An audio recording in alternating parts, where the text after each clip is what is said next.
Buenas tardecitas, señoras, señores. Estamos dando comienzo a Tercera Posición, que por los próximos 60 minutos los vamos a estar acompañando con las principales informaciones de la semana en temas internacionales. Ustedes lo están viendo, es Fede Montero. ¿Qué hace, Fede? ¿Cómo estás? ¿Cómo estás, Lucho? ¿Todo bien? Bien, bien. Por suerte todo bien, todo en orden. Estamos saliendo en este momento porque hay cambios, ¿no? Sí, hubo cambios ya hace un tiempo, pero la gente en la calle me para y me dice sí. por dónde están transmitiendo Tercera Posición. Es en el canal Comunidad Organizada de Eva en Vivo, de la gran familia de Eva en Vivo, a las 19 horas.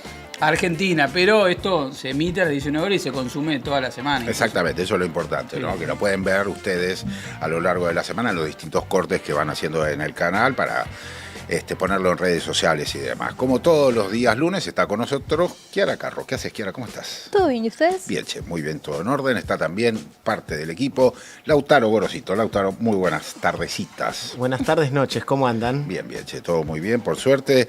Vamos a arrancar con el repaso de los principales temas. Por supuesto que la situación económica argentina durante la semana pasada fue muy modificada a partir de las reuniones que hubo en Estados Unidos vinculado a más préstamo, más plata, 20.000 millones de dólares, no se sabe de qué manera, de qué forma, cuándo, cuánto, no hay nada de eso todavía. El mango no aparece. No, el mango no aparece, parece que está un poco supeditado al resultado electoral de las elecciones de medio término ahora a fines de octubre, así que veremos qué es lo que pasa, pero sí aparece una figura muy importante dando vueltas en la realidad argentina, que es el secretario del Tesoro norteamericano, que es algo así como el ministro de Economía en Estados Unidos, se lo llama secretario del Tesoro, que tuvo varias reuniones con el equipo económico de Argentina, y queremos saber un poco, Kiara, de quién se trata Scott Bessent. Sí, estamos hablando nada más y nada menos que el tipo que es el encargado de más directamente de que Estados Unidos nos baje cada vez más guita, por lo menos en este año, porque bueno, fue designado por Trump, ahí lo estamos viendo a Scott Bessent, fue designado como el tesoro de Estados Unidos allá, en enero de 2025, apenas asumió Trump, y es el que tiene más contacto directo con lo que es la administración de Caputo y toda la línea económica del gobierno. Estamos hablando de Scott Bessent, es inversionista, él es una figura que sale de Wall Street, él estudió ciencia política en realidad, pero... Punto a favor. Sí. Pero en el 91 más entra... o menos. Nos da la razón a nosotros de lo que estábamos hablando antes del aire. Sí. Ahí lo voy a ir para chusmear. Pero en el 91 entra, empieza a hacer como su vida inversionista por una pasantía con Jim Rogers, socio de George Soros. Se fue haciendo todo su camino de inversionista, medio que a las sombras de George Soros. Y él justo entró un año antes el 91, cuando fue el miércoles negro, se acordarán ustedes, que Soros ganó más de $1.000 millones apostando contra la libra esterlina. Él ya entró y un año después ya empezó a ver como todo ese flujo de guita que hay en el mundo de las inversiones en Wall Street, y ahí se fue haciendo su carrera. Ahí también tenemos algunas contradicciones, porque estamos hablando un poco de un político de esta nueva época, ¿no? Estamos hablando de un inversionista que es abiertamente gay, que está trabajando en la administración de Trump, que se ve que la administración de Milei no se enteró o no le importa, porque se acordarán que en Davos él había dicho que son pedófilos, los homosexuales, pero bueno, sé que cuando hay un tema de que me tienen que prestar plata, esas cosas no importan mucho. Obviamente acá no estamos haciendo ningún juicio de valor. Lo que decimos son las contradicciones en este tipo de personajes, ¿no? Y el hecho de que haya trabajado tantos años con George Soros, a que el propio Milei llamó el peronista de Wall Street. Bueno, sí. De hecho, este tipo, Scott Bessent, fue como virando entre los únicos dos partidos políticos que existen en Estados Unidos. Fue mucho tiempo aportante del Partido Demócrata, pero en 2016 como que se cambió de bando y empezó a bajar mucha guita para lo que fue la campaña de Trump. Entonces ahí tenemos como una especie de varias tensiones que hay y contradicciones que hay en el perfil de este tipo. Y hoy es la gente que lo conoce, la gente que habla del tema, dice que él es como la persona o de los asesores políticos más pragmáticos que tiene Trump en su administración, porque ¿se acuerdan cuando fue todo el quilombo de los aranceles en abril? Que Trump quería ir a fondo. Trump decía, esto va a fondo y a fondo. Se dice que Bessent fue el que dijo, banca, negociemos, calmemos las aguas, que de hecho Trump reculó en su momento y dijo, bueno, paremos un poco, ¿viste? Entonces esa es más o menos a grandes rasgos el perfil de Bessent. Es como un tipo pragmático dentro de la administración de Trump, que además tiene grandes vínculos y ya ha venido varias veces al país con lo que es en la administración económica de Milei y Toto Caputo. Sí, vino una vez por 10 horas, o sea, tuvo 20 horas. Mira, almorzó y se fue. Claro, tuvo 20 horas de viaje para estar 10 horas en Argentina y asegurarle al gobierno argentino, no se hagan problema que nosotros le vamos a dar plata en el caso de que lo necesiten. Y veremos también cuándo es esa plata en el caso de que Argentina lo necesite, cosa que todavía no está pasando. Sabemos que Bessent además pasa muchas de sus vacaciones.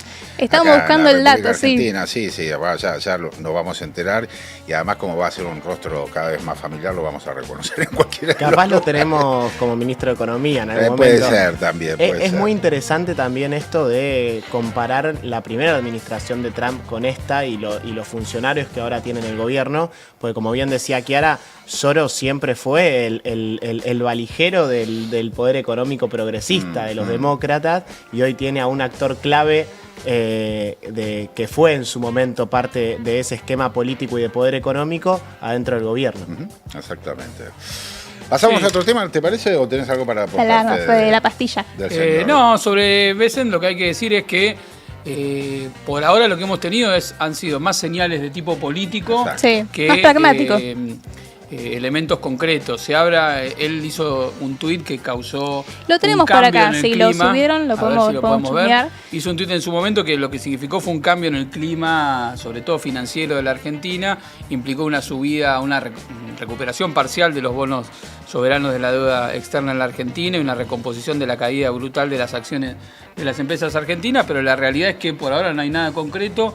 Lo que sí se logró articular es a través de la maniobra con la baja de las retenciones, que luego se volvieron a subir, es decir, se logró capturar una parte de la renta extraordinaria en la Argentina y no un préstamo por ahora del exterior. No, totalmente. De hecho, si bien ahí vemos en los tweets que Bessent dice vamos a ayudar en lo que sea necesario a las políticas económicas de Javier Milei, y si bien se habla de un swap de 20.000 millones de dólares a costa de que nos alejemos de China, de cuestiones del estilo, por el estilo de una base militar en no sé dónde, si bien todavía no hay nada fijo. Y también pensamos por qué Bessent quiere ayudar tanto a la Argentina, que somos muy amigos, él nos quiere mucho. No, claramente no. En un principio lo que ocurrió fue que en julio Argentina afrontó los primeros vencimientos con los bonistas, los inversionistas de Wall Street, y como este tipo viene de Wall Street, obviamente quiere que le paguemos. Entonces ya desde ahí como que se empezó a hacer la negociación, o bueno, fue por lo menos el primer antecedente que traje yo para mencionar, pero bueno, es eso, un tipo que viene de Wall Street. En ese punto me parece que hay una clave, además de la dimensión geopolítica de tratar de disputar la influencia de China, es el tema, porque cuando anuncia Milei el viernes pasado que estaba en discusión esto, en todo momento mencionaban los vencimientos de la deuda que hay a partir de enero, febrero, marzo del año que viene.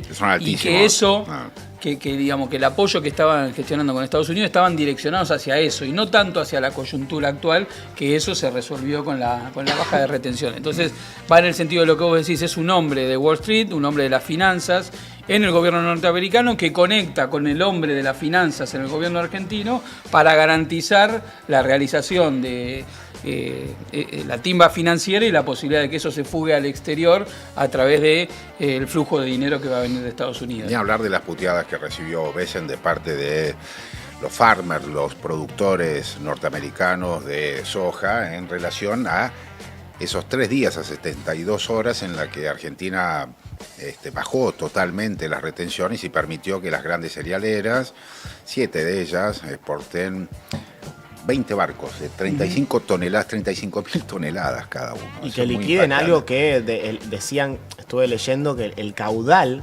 de liquidación. Sí, modificó el escenario. Y es el 20% de lo que suelen liquidar en un año. Sí, por eso modificó mucho el escenario, eso que generó una queja de parte de los productores directamente al secretario del Tesoro norteamericano y al presidente Trump diciendo ustedes están generando un préstamo o un aval económico o lo que sea a Argentina por 20.000 millones de dólares en el medio de una gran distorsión que mete a Argentina en el mercado internacional de la soja a partir de la suspensión por 72 horas de las retenciones. Ni hablar de lo que pasó con los productores argentinos, ¿no? Pero eso es un tema más local. Lo importante es un poco lo que planteaba Fede, que es esta situación económica está en relación esta situación económica está mucho más en relación a la contención de China en el ámbito de la expansión geopolítica en la región que a un verdadero interés económico de parte de Estados Unidos, ¿no?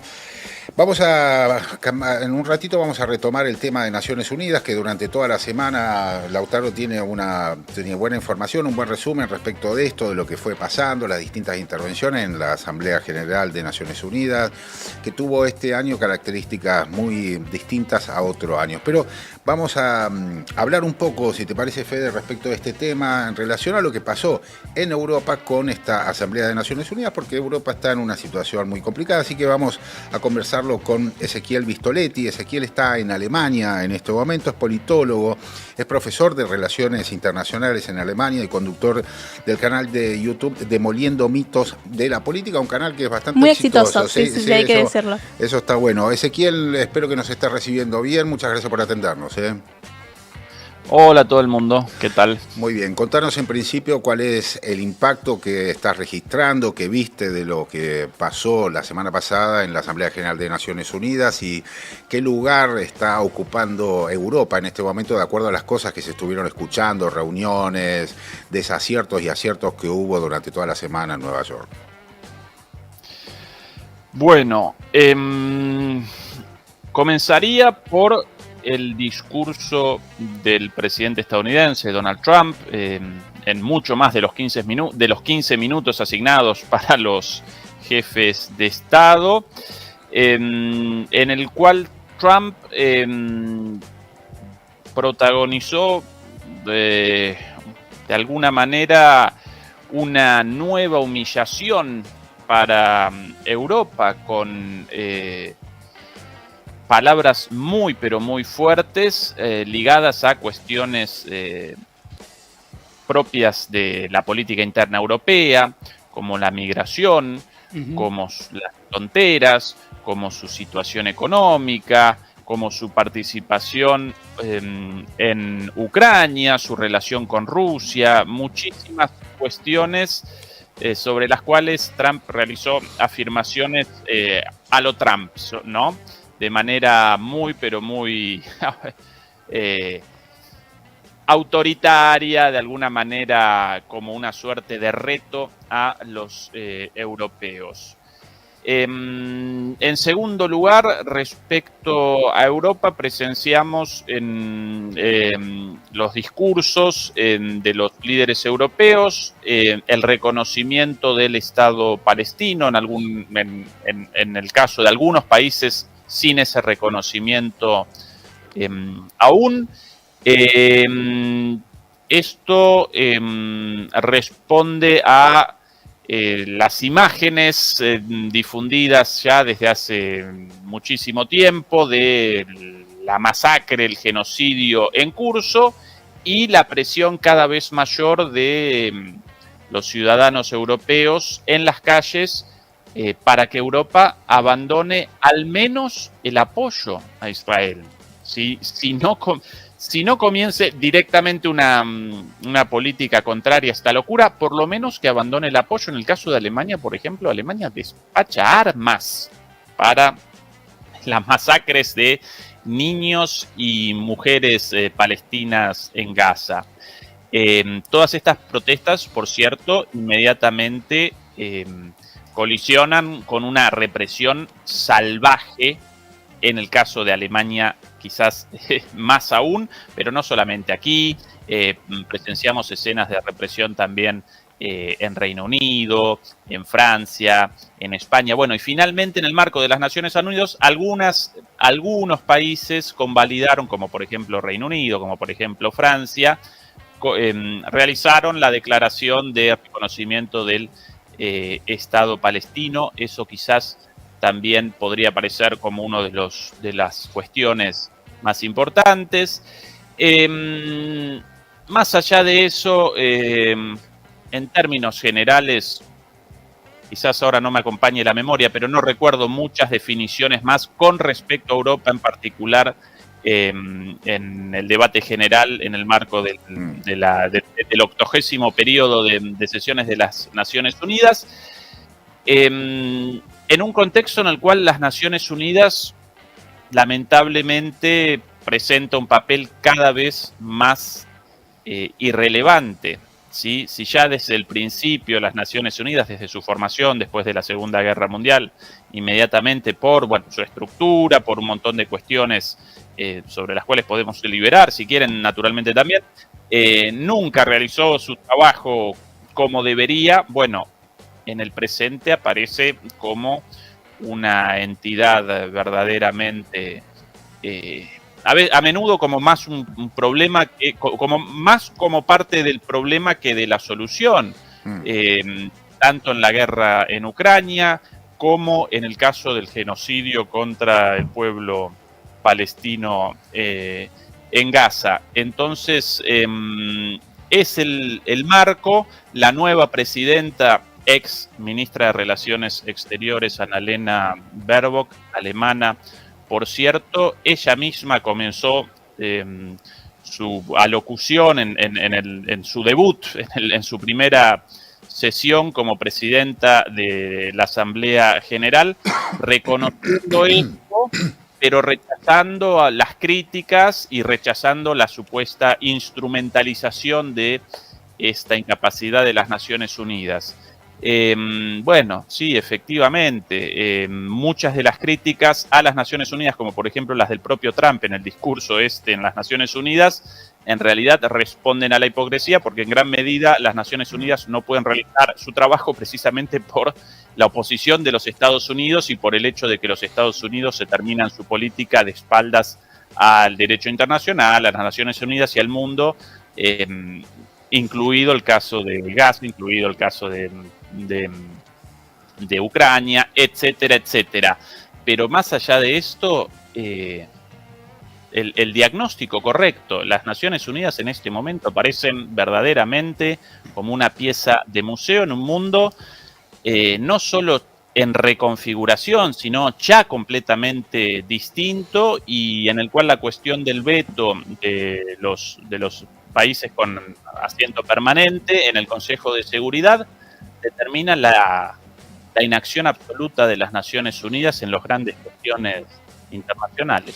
Ezequiel, uno de los puntos también destacados del discurso de Donald Trump tuvo que ver con el tema de la guerra entre Rusia y la OTAN, en particular lo que algunos entendieron o vieron como una especie de cambio de posición en relación a Vladimir Putin. En particular, él dijo que la no aceptación de Putin de poner fin al conflicto en los términos en que se lo plantea Donald Trump no estaba dando una buena imagen de Rusia, y afirmó que Estados Unidos estaba dispuesto a imponer una ronda muy fuerte de aranceles poderosos para poner fin al derramamiento de sangre. También dijo que Estados Unidos no iba a actuar unilateralmente en materia económica, que si él se veía obligado a avanzar en eso, también iba a obligar a que los países europeos dejaran de comprar energía a Rusia. ¿Cómo ves esas declaraciones? ¿Es un punto de inflexión? ¿Es un cambio real en relación a la política norteamericana en el conflicto entre Rusia y la OTAN?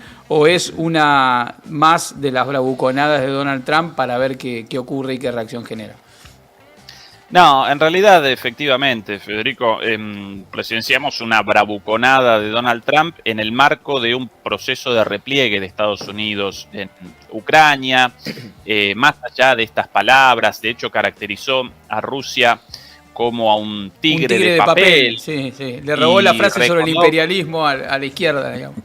Efectivamente, recordó que si Estados Unidos hubiera comenzado esta guerra, habría determinado inmediatamente el final en una semana con una victoria rutilante. Yo recuerdo los 20 años de Estados Unidos en Afganistán con una derrota verdaderamente vergonzosa y una salida con la cola entre las patas, a las corridas, con gente colgada desde los aviones. Hace poquito Estados Unidos no pudo siquiera contra Yemen, con 2 portaaviones en las costas yemeníes, tampoco pudo ahí. Bueno, pero más allá de esta tontería, de hecho, lo más importante de este supuesto cambio de posición de Trump no apareció en el discurso, sino en una de sus publicaciones en su red social Truth, Básicamente ahí él presenta los lineamientos de sus políticas, pero como todo, un día blanco, otro día negro, un día rojo, otro día azul, rectificando permanentemente sin ningún sentido, más que el de monopolizar la atención mediática. Y incluso los medios occidentales, los cuales por lo general recogen estas idas y vueltas de Trump con alegría cuando naturalmente Trump presenta de repente una línea más dura con respecto a Rusia. Los grandes medios estadounidenses, británicos, europeos, todos ellos querrían un enfrentamiento mucho más duro con Rusia, y aún en este caso recogieron la noticia con muchísimo escepticismo, con titulares del tipo a pesar de las declaraciones de Trump, en Europa y en Ucrania proliferan las dudas sobre el verdadero significado o sobre el verdadero apoyo de Estados Unidos. Y unos días antes, en la Casa Blanca, había realizado afirmaciones muy claras sobre esto, en estas, una vez más, idas y vueltas de Trump, un día dicha una cosa, al otro día dicha la siguiente. Básicamente había establecido que Estados Unidos abandonaba el rol principal en Ucrania, que si querían sanciones contra Rusia, entonces debían primero los europeos comenzar abandonando las compras de petróleo ruso, lo cual evidentemente representa una condición incumplible para Europa. Por ende estableció una condición incumplible para las sanciones, porque no quiere participar en más sanciones, porque en ese sentido Trump sí está consciente de la inutilidad de las sanciones. 19 paquetes de sanciones, alrededor de 20.000 productos, 20.000 sanciones individuales contra Rusia, y la economía rusa creciendo en pleno empleo sin ningún problema, mientras que la economía europea en recesión absoluta, la economía estadounidense en problemas también. Por eso, por un lado, estas condiciones imposibles, porque ni Hungría, ni Eslovaquia, ni siquiera Turquía abandonaron la compra de crudo y de gas ruso, y en algunos casos ni siquiera pueden porque carecen de salida al mar. Entonces solo puede Rusia despachar la energía indispensable para países sin salida al mar como Hungría, por ejemplo, como Eslovaquia y como otros más. Ni siquiera pueden realizar un reemplazo de eso.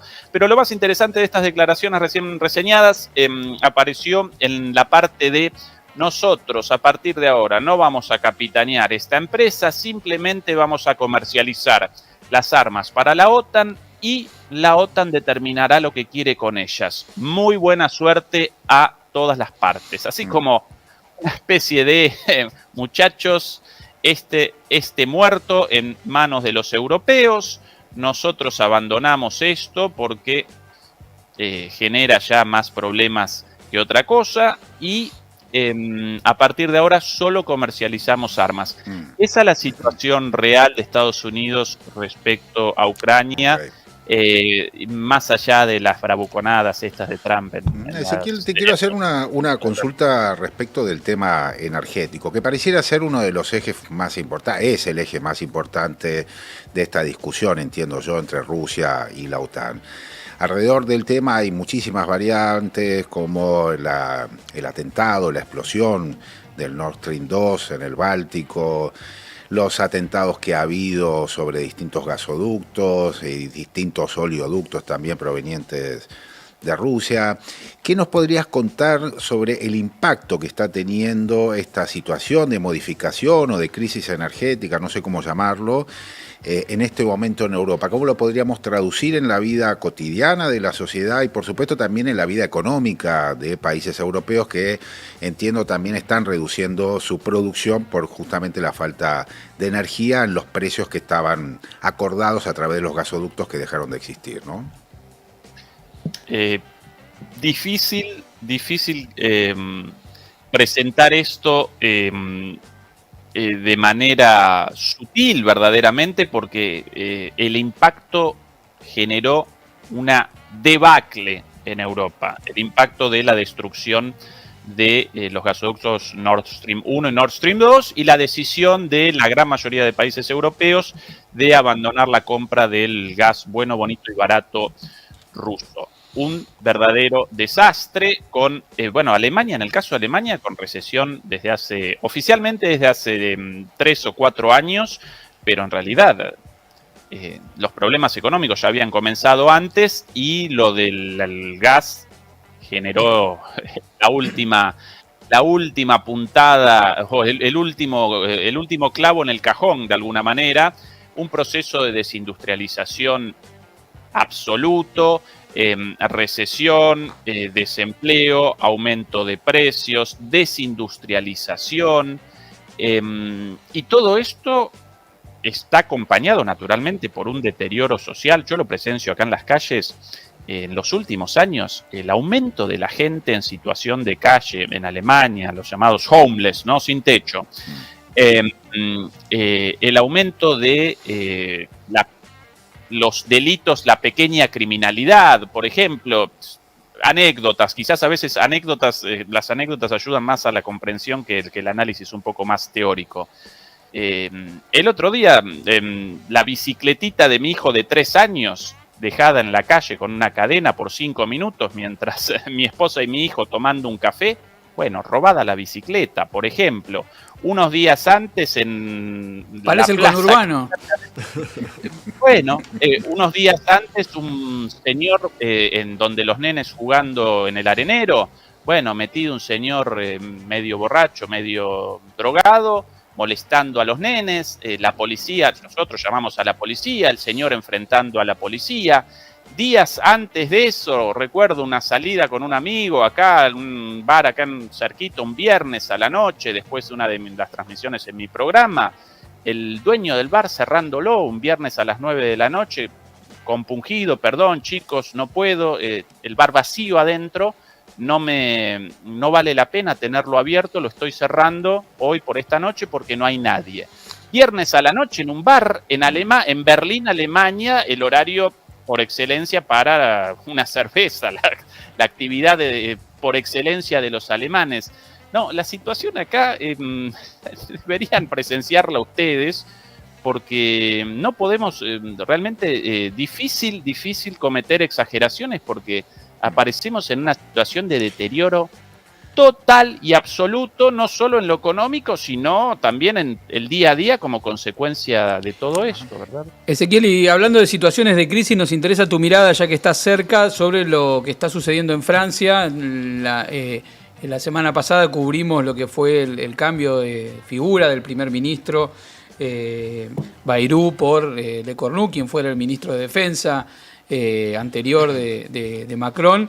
Y parece ser que, a pesar de que hay un cambio de figurita en quien lleva adelante el gobierno, el programa de ajuste se sostendría, implica recortes del orden de 44.000 millones de dólares sobre el presupuesto, sobre las cuestiones básicas que aún se sostenían del estado de bienestar francés, y pareciera ser, hay por parte de la izquierda de Mélenchon, pero también de sus aliados socialistas, la posibilidad de que se insista con una nueva moción de censura ahora sobre el nuevo primer ministro, en un contexto de creciente oleada de protesta con el movimiento, ¿cómo era? Paremos todo. Bloqueemos todo, que es una como reedición de lo que fue en su momento la cuestión de los chalecos amarillos. ¿Cómo ves la situación política en Francia, el juego político interno de Macron, sabiendo que además es uno de los que más se expone en materia de política internacional, queriendo instalar a Francia como una especie de primus inter pares en esta situación de crisis general de la Unión Europea? Bueno, como contexto no solo para Francia, sino para toda Europa, y después sí establezco el foco en Francia. Con la guerra desapareció la energía barata, comenzó una guerra tremendamente cara para Europa, tremendamente peligrosa, y la ausencia de energía ahora parece reemplazada en parte por energía muy cara de Estados Unidos, ¿sí? Es el contexto económico, político general, y a partir de ahí los gobiernos con la decisión del mantenimiento de la guerra a cualquier precio, el mantenimiento de la suspensión de la compra de energía accesible de Europa y su reemplazo por Estados Unidos, realizan recortes como compensación a eso. Entonces, despachan cientos de miles de euros para la guerra y a la vez realizan recortes en las pensiones, en el gasto social, en el gasto en salud, en el gasto en educación, etcétera, etcétera. En el caso de Francia, con incluso días feriados suspendidos, ¿no? Esto de, días feriados, históricamente feriados, cancelados y ahora días laborables. ¿Cuál es la diferencia en Francia con respecto al resto de Europa? Bueno, los franceses están caracterizados por mayor vocación de protesta y a veces reaccionan más que, por ejemplo, los alemanes, mucho más sumisos, o incluso los británicos. Pero hace unos días también protestas en Reino Unido con cientos de miles de personas en la calle, en España hace un tiempito también, aquí en Alemania protestas masivas también. Bueno, esa es la situación específica de Francia, con los sindicatos además con una capacidad de movilización mucho mayor. Participaron en las protestas hace más o menos una semana. Además, por cierto, en Francia el paro general aparece permitido, a diferencia de Alemania, prohibido por ley, y como consecuencia además del sistema político francés, bueno, allá todas estas crisis económicas y sociales a menudo presentan una repercusión en el gobierno, y por eso ya no recuerdo si el tercer o cuarto gobierno desde dentro de la presidencia de Macron, si no recuerdo mal, el tercero en un año más o menos, una cosa así, permanentemente el gabinete, el primer ministro y el gabinete disueltos, y una vez más convocadas elecciones, puesto una vez más un gobierno en minoría y nuevamente lo mismo. En realidad todo esto comenzó hace más o menos un año, o este recambio de gobiernos comenzó más o menos hace un año con las elecciones europeas, en las cuales, en este contexto antes mencionado, los franceses participaron escasamente, como a menudo en las elecciones comunitarias europeas, pero realizaron un voto bronca, realizaron una elección muy negativa para el gobierno, y el gobierno de Macron, a la búsqueda de aire político, en lugar de llamar a elecciones para su propio cargo, porque como las elecciones de medio término en Argentina, las elecciones europeas por lo general representan una suerte de referendo del gobierno de turno.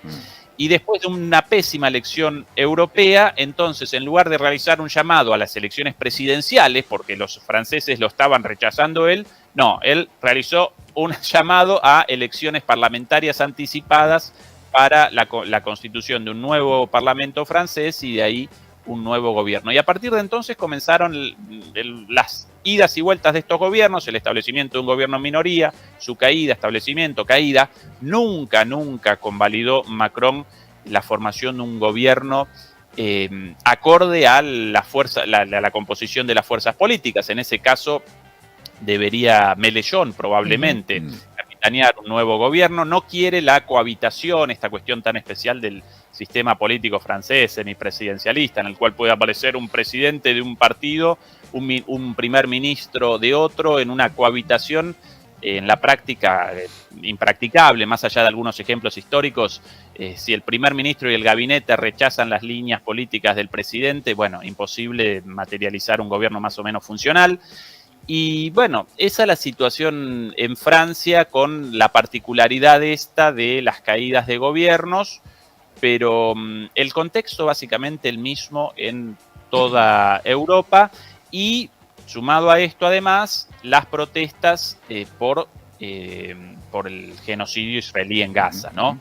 Esto movilizó y moviliza mucho a los europeos, conscientes de que sus países participan, no solamente no rechazan esto, no realizan acciones en contra de este genocidio cuando podrían, por ejemplo, todo lo que comenzaron contra Rusia con sanciones, bueno, ya el envío de armas ni siquiera aparece dentro de los planes de los más radicales contra los gobiernos, pero toda esa proactividad de los gobiernos europeos contra Rusia, bueno, en el caso de Israel aparece invertida con una pasividad total y en algunos casos directamente con el envío de armas, como en el caso de Alemania.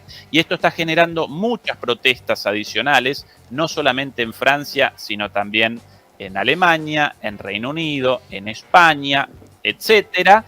Y hasta el momento los gobiernos solo responden reprimiendo y reprimiendo y reprimiendo. Esa es la situación general y un poquito de Francia también. Clarísimo, Ezequiel, te agradecemos enormemente tu tiempo, tus palabras, seguiremos en contacto, pero es un buen panorama el que acabas, bueno, en realidad un mal panorama que acabas de describir de Europa, pero que por cierto muy útil para entender lo que está pasando en este momento. Te mandamos un abrazo y muchas gracias por tu tiempo. Un abrazo a todos. Chao, chao. Hasta luego. Ezequiel Pistoletti, entonces interesante, ¿no?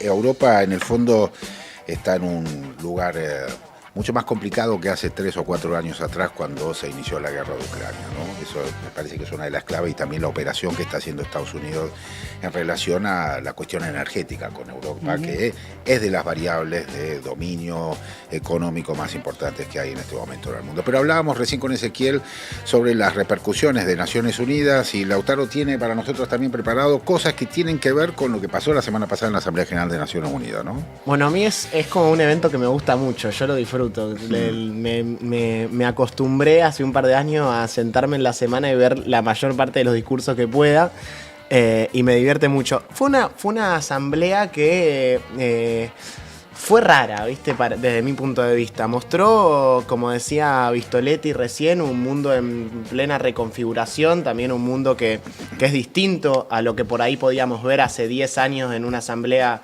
General de las Naciones Unidas. Yo creo que la Asamblea marcó también la imposición de las agendas particulares de cada uno de los países que mueven el tablero geopolítico, y creo que se divide en 2 grandes bloques, ¿no? Que hay cierta polarización, pero no en términos ideológicos, no entre izquierdas y derechas, que para mí quedan bastante corto ese análisis en términos internacionales, pero sí entre quienes quieren avanzar en un sistema medio unilateralista y quienes todavía defienden el multilateralismo como un sistema de equilibrio de las reglas de juego globales y también como la principal herramienta para mantener la paz y por ahí defender y profundizar las reglas del derecho internacional público en un mundo que está totalmente convulsionado. Y en ese sentido me parece, no vamos a tener tiempo para hablar de todo porque son un montón de cosas, pero por ahí en algún próximo programa podemos profundizar. Me parece que algo que no pudimos hablar con Pistoletti fue el discurso un poco más completo de lo que de Lavrov, el canciller ruso, donde él plantea varias cosas, ¿no? Como pone en discusión un poco de qué manera se está utilizando esta herramienta multilateral en donde los países más pequeños por ahí es la única posibilidad que tienen de levantar su voz.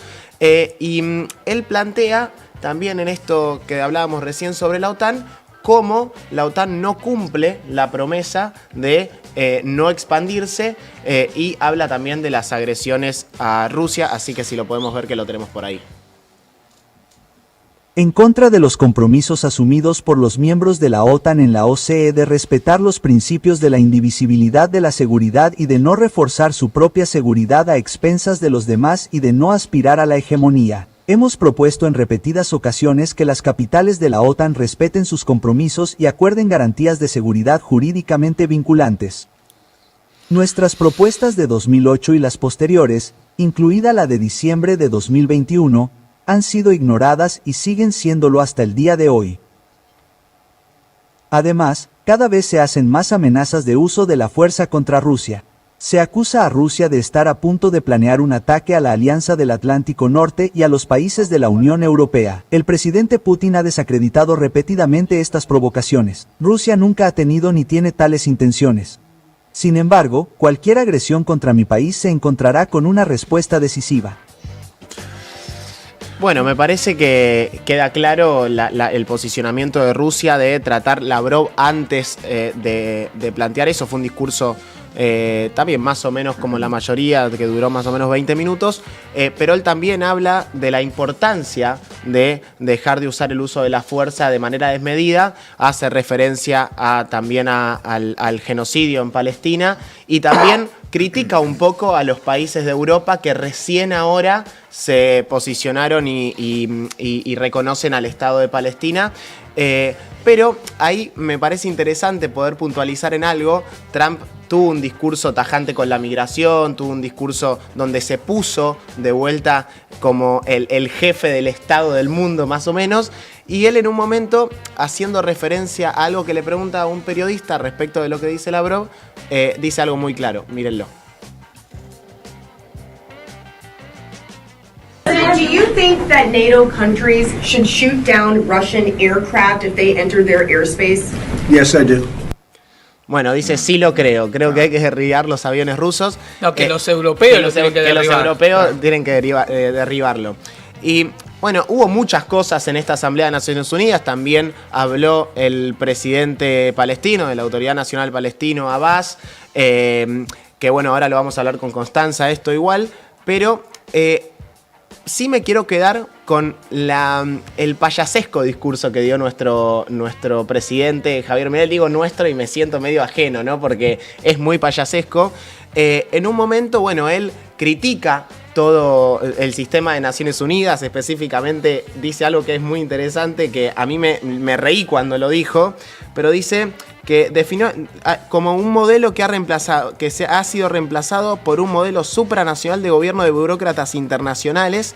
Y claro, el discurso de Milei lo que busca es seguir profundizando su posicionamiento ideológico en términos de la política exterior de nuestro país, que es lo que venimos diciendo siempre, no hay que repetirlo, pero la política exterior sobreideologizada lo único que hace es alejar a la Argentina de esos ámbitos internacionales donde nos permite poder defender los intereses nacionales.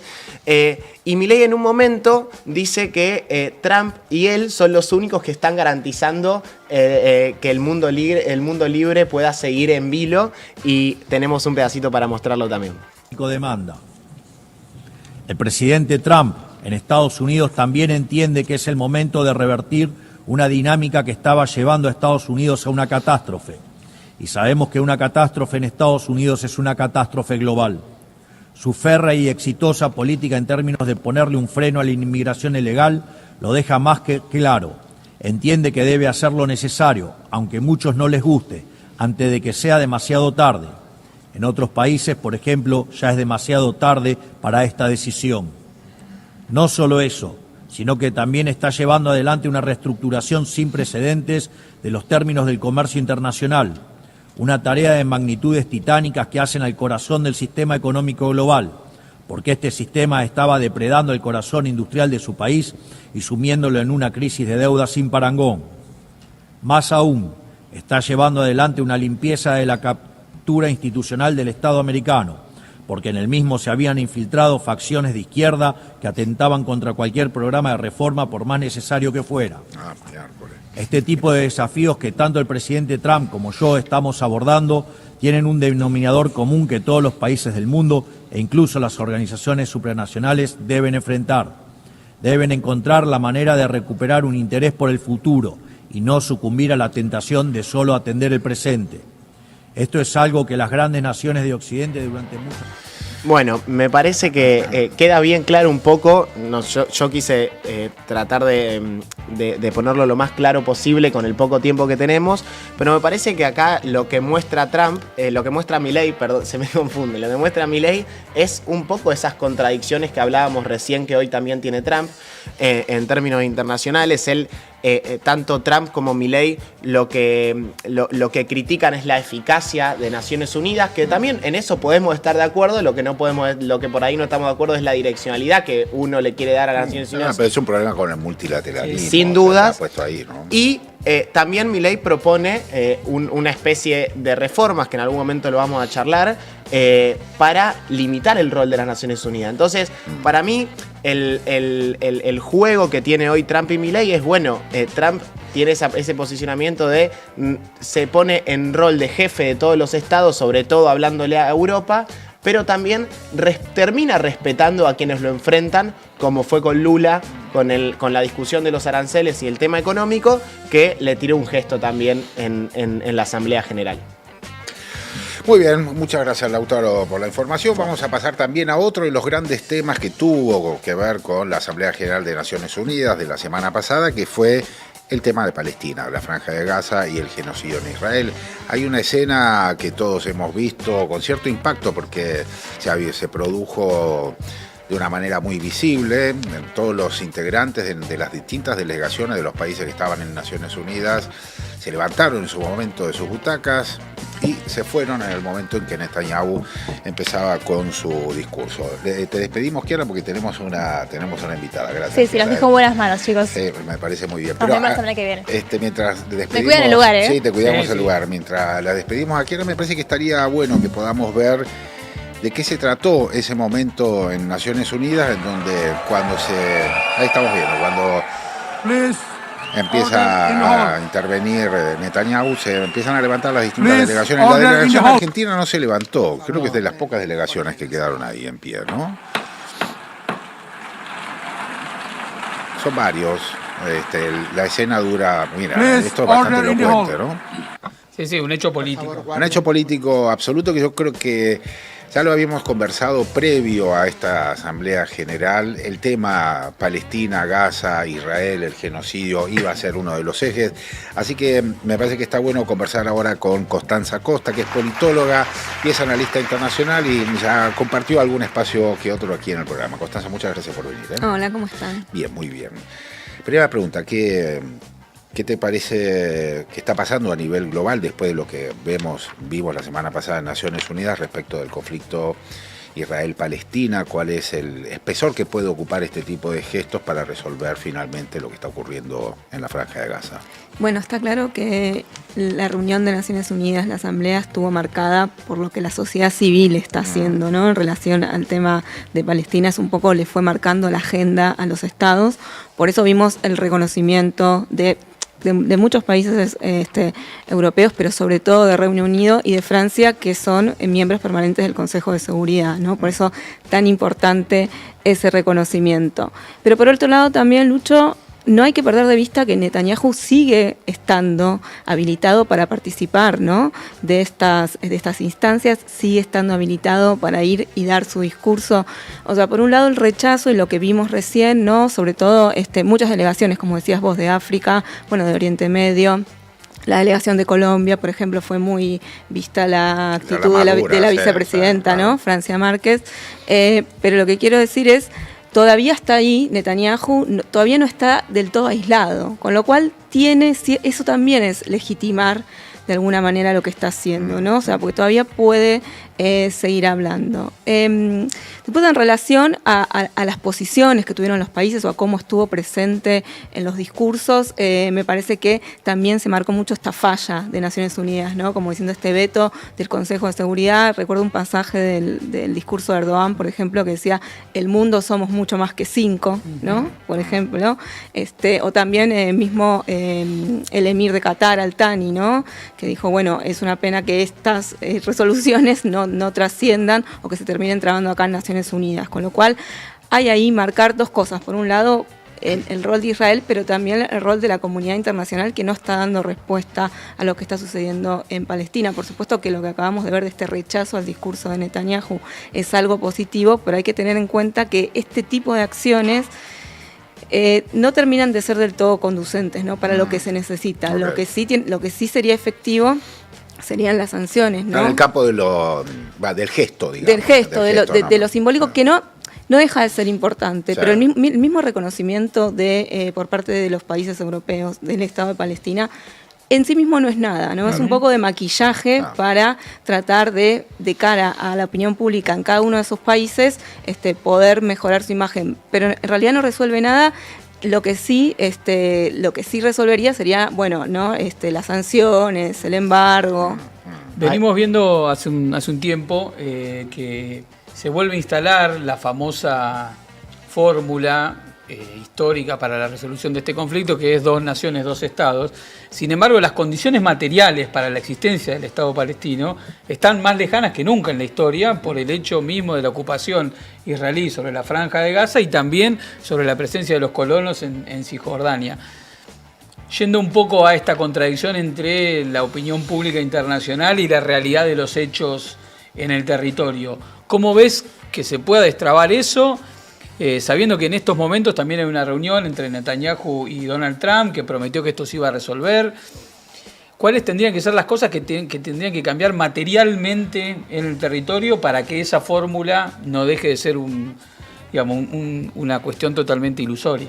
Sí, bueno, que es reconocer el Estado palestino, ¿no? Que es, en el mejor de los casos es reconocer ese 22% de la Palestina histórica, pero más del 60% de Cisjordania está bajo la ocupación israelí, ¿no? Después está la Autoridad Nacional Palestina, o sea, ¿qué es reconocer eso, no? ¿En qué territorio? Territorio que está fragmentado, territorio que está como un queso gruyère, como se suele decir, por los asentamientos. Israel va a aceptar desmantelar los asentamientos. O sea, todas esas son las cosas que no están claras también en la declaración, ¿no? de los países europeos. También está la reacción que tuvo, por ejemplo, el ala más fundamentalista del gobierno de Netanyahu, ¿no? Smotrich salió a decir que, bueno, que como respuesta al reconocimiento del su ministro de Finanzas, ¿no? Como respuesta al reconocimiento del Estado palestino, lo que iba a suceder ahora era la anexión unilateral de Cisjordania. Y tuvo que salir Donald Trump a decir, bueno, yo no voy a permitir la anexión unilateral de Cisjordania, pero luego hay que ver, ¿no?, de qué manera Donald Trump va a frenar eso. Entonces, está bien lo que vos decís, Fede, o sea, lo que vos señalás, que ¿cómo sería hoy llevar adelante el Estado palestino? Sobre todo sin una voluntad política de Israel. O sea, Israel bombardeó hace algunas semanas a los negociadores del Alto el Fuego, ¿no? En territorio catarí. También uno de los discursos más fuertes, ¿no?, de Al-Thani, el emir de Qatar, tuvo que ver con eso, ¿no? Dijo, esto es una acción de terrorismo de Estado, nos engañan, vienen a nuestro país, nos visitan, nos dicen que van a negociar la paz, pero después no quieren la paz. Entonces, parece que hablaron por teléfono, sí, ¿no? Parece que se juntaron Donald Trump y Netanyahu en Casa Blanca y desde ahí hicieron una llamadita. Le pidieron disculpas. Le pidieron disculpas por haberle bombardeado territorio soberano. Es una modalidad nueva en el mundo de las relaciones internacionales. Bombardearte y pedir disculpas. Bueno, pero igual Netanyahu en eso siempre ha sido muy hábil, ¿no? Tensiona cuando hay que tensionar y después tiene otra manera de manejarse, sobre todo con los países del Golfo, porque también Qatar es un actor que intenta estar bien con todos los actores de la región, primero porque es el actor más pequeño de los países del Golfo, por eso también tiene buena relación con Irán, o sea, realmente es un actor que quiere equilibrarse en la región, pero tampoco iba a poder dejar pasar esto, ¿no? O sea, atacar el propio territorio soberano. Entonces me parece que es muy difícil plantear hoy esta solución de los 2 estados. No obstante, creo que es la única solución que puede haber, pero en estas condiciones es muy difícil de pensarlo, sobre todo porque Israel no hace ningún gesto hacia querer sentarse nuevamente en una mesa de negociación, ¿no? Entonces es realmente muy difícil de pensar hoy, por lo menos con este gobierno israelí. Ahí yo lo que te quería consultar, Constanza, es, no sé cómo lo ves vos, pero yo creo que el discurso de Abbas fue en tono también de reforzar la legitimidad diplomática que puede llegar a tener la Autoridad Nacional Palestina en un contexto por ahí un poco más favorable, donde ciertos países europeos reconocieron al Estado de Palestina. Y también él plantea en su discurso donde no justifica, de hecho dice, no justificamos las agresiones de Hamás, y él trata de dividir el rol que tiene Hamás con el rol de la Autoridad Nacional Palestina y el gobierno palestino, y también aclara que en un futuro gobierno no tendría ningún tipo de rol institucional jamás en ese aspecto, y también hace referencia a que no tiene, que ellos tienen la voluntad de poder charlar con actores como Estados Unidos y otros países para ir en lo que decía Fede, en la solución de 2 estados y 2 naciones. Vos, más allá de que recién dijiste que no lo ves posible en este momento, ¿cómo ves hoy la legitimidad internacional que tiene el gobierno palestino? De hecho, más allá del video, porque no pudo viajar a Estados Unidos porque le negaron la visa, pero digo, ¿qué es lo que analizás vos respecto de eso? Sí, le negaron la visa diciendo que no podían garantizar la seguridad, ¿no? Sí. O sea, una cosa... a mí lo que me parece es que, como vos decís, la legitimidad internacional... de la Autoridad Nacional Palestina sigue vigente, o sea, los países europeos apoyan a la Autoridad Nacional Palestina, pero hacia adentro de tanto de Gaza como de Cisjordania también. Cisjordania empieza también a cuestionar un poco la legalidad de la... O sea, cuando sucedió lo del 7 de octubre vimos cosas impensadas, ¿no? Como por ejemplo, me acuerdo que había banderas de Hamás en Ramallah, en Cisjordania, o sea, algo impensado. Lo que quiero decir... También el golpe del 7 de octubre fue un golpe contra la Autoridad Nacional Palestina, ¿no? No solo dejar en evidencia que Israel tenía una falla de seguridad, sino también un mensaje hacia la Autoridad Nacional Palestina y hacia los palestinos, y una disputa que hay también entre Hamás y la Autoridad Nacional Palestina por Cisjordania, digamos, ¿no? Que eso no está saldado del todo, o no está cerrado del todo. Entonces, a mí me parece que la legitimidad internacional está vigente, por supuesto, y de hecho yo creo que ese último punto de el futuro gobierno palestino no tendrá participación de Hamás es algo que va directamente a los gobiernos europeos, o sea, es un mensaje que va directamente a Europa, como diciendo que la postura de la Autoridad Nacional Palestina va a ser seguir en esta fragmentación. Lo que pasa es que también hay que ver si eso es viable. O sea, es viable hoy decir, es un poco el pensamiento de Netanyahu también, ¿no? Hacemos desaparecer a Hamás del mapa político, no solo físico, del mapa político, y eso es verdad, se puede hacer, se puede llevar adelante, que es un poco lo que cuestionamos de estos objetivos de Netanyahu, que terminan no siendo reales, ¿no? Y que terminan siendo un argumento además también para expandir la ocupación. Es una pantalla de humo, claramente. Sí, pero en realidad a mí me parece que la Autoridad Nacional Palestina tiene que recuperar la legitimidad. La Autoridad Nacional Palestina está muy cuestionada también por casos de corrupción.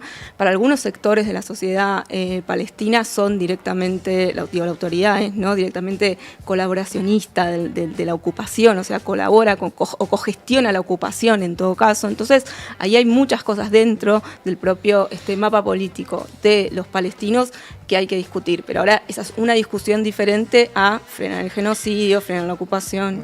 ¿Cómo ves la situación regional? Porque bueno, todo esto acontece, es un conflicto que tiene claramente una dimensión regional, los vínculos de Hamas con otras guerrillas a nivel regional, el peso de Irán, la situación en Siria, bueno, lo que vos mencionabas sobre Qatar, son todos factores que también pueden ayudar a encorsetar y encaminar, o factores que pueden dificultar y profundizar el conflicto. Lo que vimos en los últimos meses, en el último año diría yo, desde aquel acuerdo que anunció China entre Arabia, es la profundización del conflicto. Entonces, ¿cómo ves esa dimensión? Quedó clara la situación entre Israel, Hamas, la Autoridad Palestina. ¿Cómo es la situación regional? ¿Va para el lado de que la cosa se encamina hacia la paz o va hacia la profundización del conflicto?